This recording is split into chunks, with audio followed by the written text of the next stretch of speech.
Right, it's time to look back at what I think has been an excellent season of the 100, and we've got the man of the moment, Oval Invincibles and Durham spinner, the player of the match, Nathan Sowter. Nathan, your story has been quite widely written and covered over the last couple of weeks. There was an excellent piece on Crick Info about the fact that you thought your career was over a couple of years ago, and here you are, man of the match, turned the match on its head with those 3 wickets in the space of 10 balls. Dream stuff, isn't it? Really, have you still pinching yourself? Yeah, I think I'm not really sure what happened. I think it was one of the nights where it kind of just come out your hand and everything fell into place. It was yeah, it was incredible.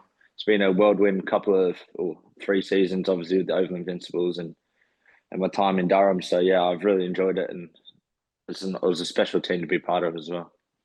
Yeah, the Invincibles, that middle order, and well, saying that the batting unit of the Invincibles, it seems as though even if one gets out, another one comes in and gives it a nudge. That last sort of 25, 30 balls when you got you have probably got above par. Is that what you want as a spin bowler? Because especially as a wrist spin bowler, because you're thinking, right, they've got to come a little bit earlier. They've got to take more risks, and then I'll back myself to take the wickets, because I've seen I commentated on the Durham stuff in the last sort of 2 years, and it just seems that middle period when you get going and the run rate starts to go up, you seem to puff your chest out, and it brings the best out of you. Yeah, definitely. I feed off that, obviously that run rate, and feed off what's happening around us. But yeah, definitely on Sunday night, we definitely knew at Lords, if you get above 150 or even 140, that no one's ever chased that. So I think that gave me a lot of confidence going, even when they were none down. I was like, well, it was pretty much that arrogance, a bit of like, they're not winning this. I'm going to win. We can win this game from anywhere here. So, and I think that's been the story of the Oval Invincibles. I think that we breed that confidence through each other, and it's been incredible, like just to see what it can do for my game as well. And I think I've brought that back to Durham, especially over the last couple of years as well. Nathan, if you follow the Moneyball principle of building a team, and a T20 team, you almost have to start with your wrist spinner these days. And you look at every successful team, especially repeat successful teams, they've all got a wrist spinner. And I wondered, was it Tom Moody or who was it who was building the Invincibles team, and they said, "That's our wrist spinner." What what was it about you that stood out, do you think? And who saw that you would become this cog in the team? And you're surrounded by sort of established internationals, aren't you? I guess you're the outlier in that sense. Yeah, I'm not actually sure. I think it's obviously Tom, and he works close with the analysts and that side of the game. So I know the first couple of seasons I sat around and played one game. They brought an overseas spinner in, and then next season. I played a few games, and then I think I had a really good season with Durham. So I think it was kind of I earned my time, and I think then that season I had a really good season and we won it. So I think from there onwards, I think Tom would back me, and I can think back to maybe in the second season when we played a game. We played Birmingham Phoenix at home, and Livingston and Mo were in, and I was like, and we took a time out, and someone said, "Oh, Souths might have to bowl," and then there was a bit of to and fro, and I just walked straight into the huddle and said, "I'll bowl. I don't care." It was kind of, I just took my moment. I feel like that was the turning point in my career. It was just I puffed my chest out a bit like Harmy said before, and I said, "I'll take it on." And that night it didn't work, but I think that moment kind of was the moment I realized, oh, you've got to sometimes put your neck out and have a crack. So yeah, that was maybe that was the turning moment. That's when they seen what I can do. And that seems to be the Oval Invincibles sort of mantra, though, Manners, as well. When you look at the side that you've got, Stu Currans, Sam Billings, Will Jacks, international players that you come in, they're all chest out sort of guys. They're not quite the Surrey, the brown hat jazzers that that is built from from sort of scratch for the last 5 years, but you're certainly on your way to getting to that point. Look, Nathan, there's a few things in this sort of next question, because there is talk about change in the 100 format. There is change about changing the draft of the 100 format, where the sort of teams might just get decimated because of the way they're looking to sort of change it. How important is it from an Oval point of view, from Tom's point of view and Bats and people like that, to make sure the core of your group stick together? Because, like Man City in football for the, winning the Premiership for 4 or 5 years, you've got something special there. Yeah, obviously, like you said, we don't really know what it's going to look like. Hopefully, we can keep the core, because I think that's the first fundamental piece of the puzzle. I think Tom's done that over the last few years. Incredible. I think even in our squad alone, I think there was 7 players from the first ever 100 draft that they did was still in that Oval side, which is that's quite incredible in its own thing, I reckon. And I think that just helps that everyone just turns up. It's like one person comes in, the other one just slides straight in, and you just kind of keep going. It's like it's like a snowball effect a little bit. I felt like that.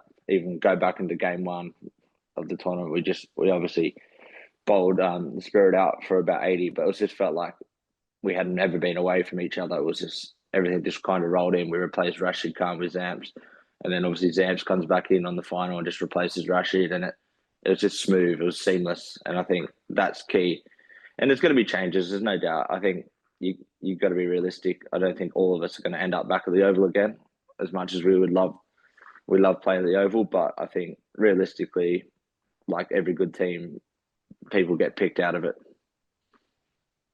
It's a weird concept, though, isn't it? I mean, the idea of building a team and replacing older parts with younger ones, and creating a legacy and an empire. It's a weird thing. I mean, like mega auctions in the IPL, viewers outside of India find that quite difficult to grasp, really. I mean, you build this great team and then it gets dismantled every 3 years.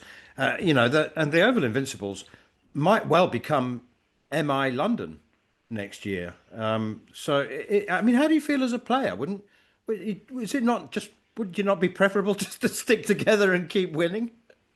Yeah, obviously that'd be nice as well. But like I think I said, I think that's sport, that's life. I'm a massive rugby league fan back in Australia, and I follow the Penrith Panthers, who have had a similar run to the Oval, but you get decimated. Your players get picked off as they go.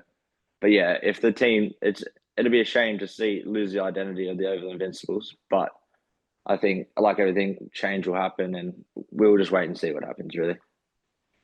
And Nathan, just on Durham, you signed a 2-year contract yesterday, or got announced yesterday, just before the quarterfinal with Hampshire. How are you enjoying your time there? Like I said before, I've commentated in the last 2 years, and the boys have been very, very good, and you've been a massive part in Durham's success, getting to the sort of last stages. Was it an easy decision to sign back in the Northeast? Because it's, from a spin bowler's point of view, I mean, during my time, I played for Durham for 20 years, and during my time, we didn't have any spinners. I mean, Gareth Breeze was the closest thing we had to a spinner. He batted number 6. You couldn't feel your fingers. So how have you enjoyed your time at Durham? And was it an easy decision to sign for 2 more years? Yeah, absolutely. I've absolutely loved my time at Durham. I think they obviously give me my second chance in the game, and I'm glad I can repay Durham with obviously performances. But yeah, I've always had a connection to the Northeast. My mother was born in Morpeth, my nan was Ashington, my grandfather Newbiggin, so it's like coming home, really. I love the Northeast, and yeah, it's cool. It's cool to be back in the Northeast, and it has a little bit more meaning to it, knowing that I have a family connection to this area. So it's like you're playing for a little bit more when you play for Durham. So it's really cool. Yeah, it's interesting you say that. I didn't know that. Mum, from Ashington and from Newbiggin. I live right in between Ashington and Newbiggin. That's where I am now. So sky's blue out my window, so I might go and play golf in a bit. But I mean, it is a great place to come and play cricket. And the trajectory the club's on. I know we've had a little struggle in the Red Bull stuff. They're not in the they're not in the place they want to be. They're in a bit of a relegation fight. But do you think the game on Friday night? It is Friday night. I think it is Friday night. Hampshire game of Friday night. If you can go on and win that, that gives a huge boost to the rest of the boys in the Red Bull stuff to go and win one or two of the last 3 championship games, and then finals day if you get there. The season will be a very strong. Yeah, I think obviously you can take a lot of confidence from either format. I think we probably did that over the last couple of years. Really, we got promoted. We had an average white ball season. Then last year we done well to stay in Division 1, like mid-table finish, and we made quarterfinals. So this year obviously has been a bit of a struggle, as everyone finds out across the country, injuries and a lot of other stuff goes on in between. But yeah, I think hopefully we can get that win on Friday night, and that will give us a lot of confidence going forward into them last 3 champos, and hopefully we're heading to finals day.